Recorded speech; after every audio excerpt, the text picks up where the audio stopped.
राज्यातील शेतकऱ्यांसाठी एक मोठी आणि दिलासादायक बातमी समोर येत आहे. राज्यातील सुमारे 35 लाख शेतकऱ्यांची कर्जमाफी होण्याची शक्यता व्यक्त केली जात आहे. राज्य सरकारमधील सूत्रांकडून मिळालेल्या माहितीनुसार या कर्जमाफी संदर्भातील हालचाली वेगाने सुरू आहेत. 2026-27च्या अर्थसंकल्पामध्ये मुख्यमंत्री देवेंद्र फडणवीस यांनी पुण्यश्लोक अहिल्यादेवी होळकर शेतकरी कर्जमाफी योजनेची घोषणा केली होती. या योजनेअंतर्गत शेतकऱ्यांचे 2 लाख रुपयांपर्यंतचे कर्ज माफ करण्यात येणार आहे. या योजनेसंदर्भात समितीचा अहवाल सरकारसमोर सादर करण्यात आला असून त्यामध्ये सुमारे 35 लाख शेतकऱ्यांना या कर्जमाफीचा लाभ मिळण्याची शक्यता दर्शवण्यात आली आहे. या कर्जमाफीसाठी 30 जूनपर्यंत मुदत देण्यात आली होती. मात्र ही प्रक्रिया त्यापूर्वीच पूर्ण होण्याची शक्यता वर्तवली जात आहे. अंतिम निर्णय होईपर्यंत लाभार्थी शेतकऱ्यांची संख्या आणखी वाढू शकते, अशीही माहिती समोर येत आहे. त्यामुळे राज्यातील शेतकऱ्यांना मोठा दिलासा मिळण्याची शक्यता आहे. या कर्जमाफीसाठी सरकारवर सुमारे 25 ते 35 हजार कोटी रुपयांचा आर्थिक भार येऊ शकतो, अशीही चर्चा सुरू आहे. आता या कर्जमाफीसाठी नेमके कोणते निकष आणि पात्रता असणार आहेत ते पाहूया.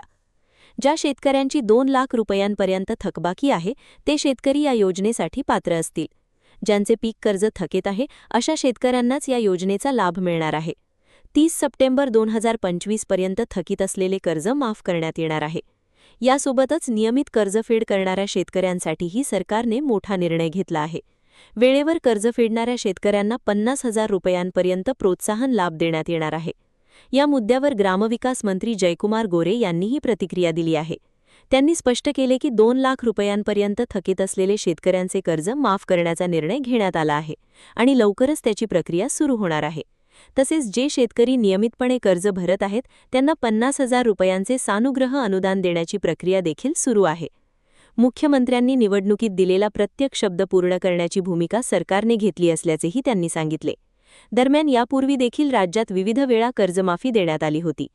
2008 मध्ये केंद्रातील UPA सरकारकडून शेतकऱ्यांची कर्जमाफी करण्यात आली होती.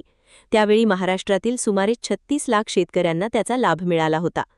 2017 मध्ये छत्रपती शिवाजी महाराज शेतकरी सन्मान योजनेअंतर्गत थकबाकीदार शेतकऱ्यांना मुद्दल आणि व्याजासह 1.5 लाख रुपयांपर्यंत कर्जमाफी देण्यात आली होती. 2019 ते 2020 या कालावधीत महात्मा ज्योतिबा फुले शेतकरी कर्जमुक्ती योजनेअंतर्गत 2 लाख रुपयांपर्यंतच्या थकीत पीक कर्जाची माफी करण्यात आली होती. आता 2026 मध्ये पुण्यश्लोक अहिल्यादेवी होळकर शेतकरी कर्जमाफी योजनेची घोषणा करण्यात आली असून शेतकऱ्यांचे 2 लाख रुपयांपर्यंतचे कर्ज माफ होणार आहे.